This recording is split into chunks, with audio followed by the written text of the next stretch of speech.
Joining us is Alan Simpson, the former senator of Wyoming and the fabulous eulogist of President George H.W. Bush. Senator, what a fantastic job that you did. And I read that you said there was emotion in preparing your remarks. But today, the emotion that we all felt was appreciation for you sharing those stories with us and for some light moments as well. In fact, let's go back and play one of those sound bites.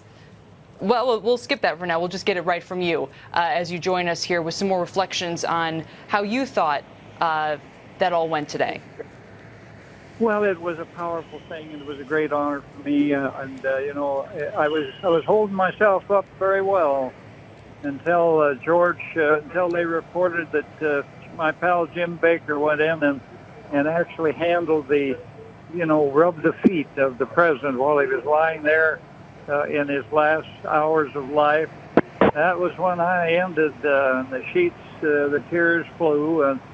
But he was just a delicious guy. There was nobody ever like him, and I was just privileged to share his friendship for over 50-some years. And then there were a couple of little gems there that George lived by, and I did too. It's called "Hatred corrodes the container it's carried in."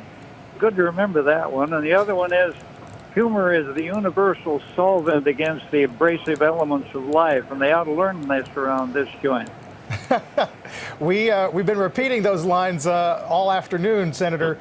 People are taking those quotes from you. It's all over social media, and people wonder if you're targeting those words at a certain constituency in Washington today, or if it was simply a reflection of the president's life.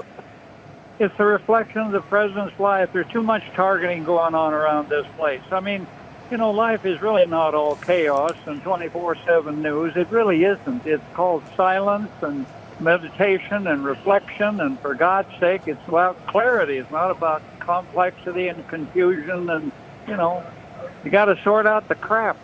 Be a good thing for them to start doing. That's good for the world. We have a moment from your eulogy we'd like to share with viewers. Let's take a listen. It required a critical ingredient called revenue, translated into the word taxes, translated into the words read my lips. And the group went to George and said, look, we can get this package done, but we must have some revenue. And he said, I'll never forget, he said, what I have said on that subject sure puts a hell of a lot of heat on me. Senator, that's the crux of it, isn't it? He knew he'd take the heat, but thought it was the right thing to do? Sure was. He was thinking of the country instead of the party. That's what he was doing. And that's what he was doing. That's the way he was. He knew what a critical thing it was. And boy, I tell you, it couldn't have been any more.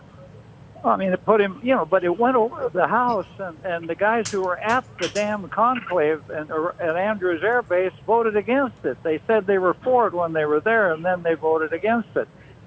That leaves you hanging, and he never felt a bit of bitterness toward those people. I would have felt a shred of it. One of the biggest laughs you got was when you were describing you were taking your lumps in Washington. He took you to Camp David. His approval was in the 93% range, and yours was in the 0.93 range. That's right. I mean, what an incredible tale of personal loyalty over political loyalty. Yeah, and I said to him, I'm not unmindful of what you're doing here, pal. Your wounded duck buddy is laying in the weeds, and here you are taking us up to Camp David, and this is big. And he said, I don't want to hear any more about that. He said, there were guys on my staff said I shouldn't do this, but Al, this is about friendship and loyalty, and that's George Bush. That was. Senator, there are people who look at the remarks today, hear the stories, reflect on the character of the president, and to the anecdote about James Baker rubbing his feet, and think, are we losing an entire generation of great men? Did she get into the room? Just a second, excuse me. I'm talking about my wife, not somebody else. Go ahead. I wonder how much of this, his demeanor, his grace, him being such a gentleman, doing the right thing. Do you think that passes with his generation, or is will there, is there, as he would have said, still plenty of reason for hope in Washington? Well, I don't know. Washington is a reflection of America, and America is a reflection of Washington. And I always say that, wherever you are and whatever you do, about 15% of the people you deal with every day in your business or whatever, your church or whatever you're doing, about 15% of them are screwballs, lightweights, and boobs. And so you wouldn't want those people not represented in Congress. Finally, Senator, you got mentioned in the president's eulogy as well. Let's take a quick listen to that. He could tease and needle, but never out of malice. He placed great value on a good joke. That's why he chose Simpson to speak.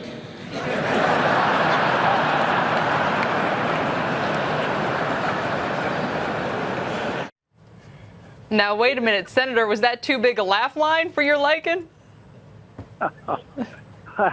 I'm still chuckling. It was well worthwhile. It was really a beautiful, as George W. I knew him when he said to people, Dad didn't always agree with me. Let me tell you, he drove George and Barbara crazy. And I happened to be watching all that take place too. That was back in those years.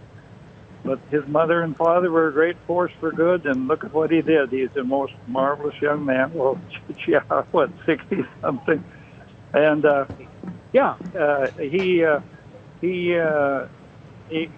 it was a good thing. It was a good thing to have those former presidents there. And I know them all. I've worked with Clinton. I don't know Trump well, but I've worked with Jimmy Carter. He was my first president I served, and Barack Obama, and it was very special. And I said, those people in the front row know the slings and arrows of outrageous fortune. And so it goes. It's a strange place, but maybe there was a little something in the aura or the air today that would seep down into the body politic and the body of America. But it's still nice to be kind and decent, and you can still be tough and ornery and partisan.